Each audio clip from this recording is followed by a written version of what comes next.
And next up we have Reese, who's going to do some poetry.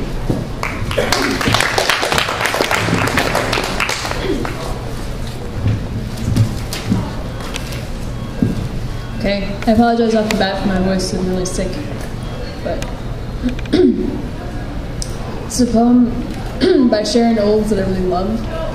That was actually in the film Into the Wild, if anybody's seen that. It's sort of placed in there as if it were part of the narrative, but it's this poem that I randomly ran across like 3 months later.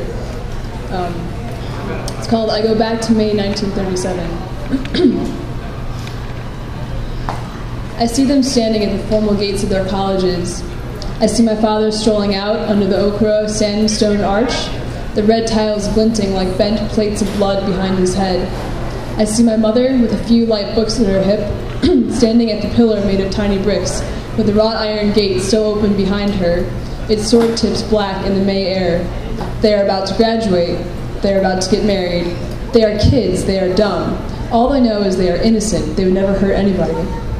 I want to go up to them and say, stop, don't do it, she's the wrong woman, he's the wrong man. You are going to do things you cannot imagine you would ever do. You are going to do bad things to children. You are going to suffer in ways you never heard of. You are going to want to die. I want to go up to them there in the late May sunlight and say it, her hungry, pretty, blank face turning to me, her pitiful, beautiful, untouched body, his arrogant, handsome, blind face turning to me, his pitiful, beautiful, untouched body. But I don't do it. I want to live. I take them up like the male and female paper dolls and bang them together at the hips like chips of flint as if to strike sparks from them. I say, do what you are going to do, and I will tell about it.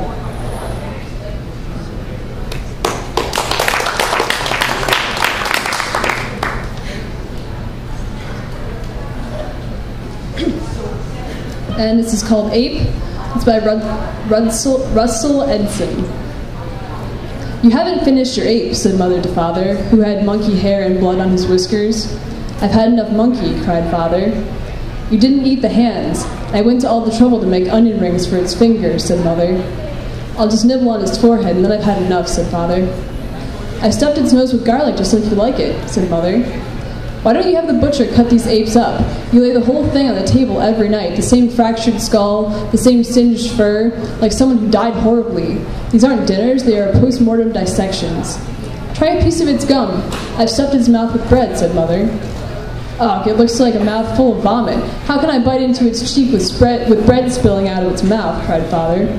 Break one of the ears off, they're so crispy, said Mother. I wish to hell you'd put underpants on these apes, even a jockstrap, screamed Father.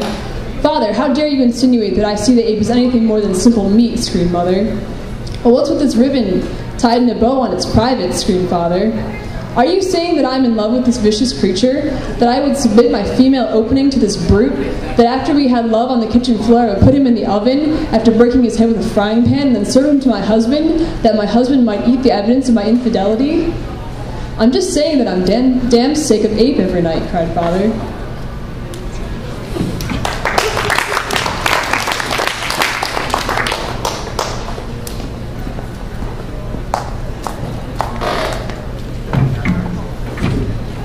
And next up is Joe.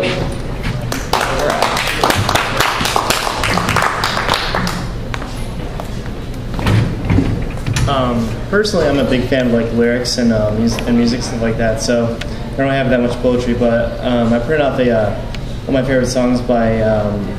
They've broken up for a long time, but they're called "Circle Takes a Square," and they've really. I really enjoy their lyrics, and I wish I could write like them. So this is just an example of something that I really enjoy. So I'm not going to sing, by the way. I'm a horrible singer. So ignorance is bliss. No wise man woman's failed to mention, and surely some koan suggests neglect leads to perfection. But the more I turn my face from the crowd, the more I feel my back's increasingly compelled, for the sake of escape, to turn a knife on itself, a knife of relief from the petty insight, and finally I'll sleep. I'll sleep through the night, bored as fuck with the street corner cover. Study a face and a figure, surveying the language of it as a game, surveillance of this language as the plague. The dimension of persistence condemns. This portrait of karma, crafted in accident, textbook seduction minus the text and the language of ghosts.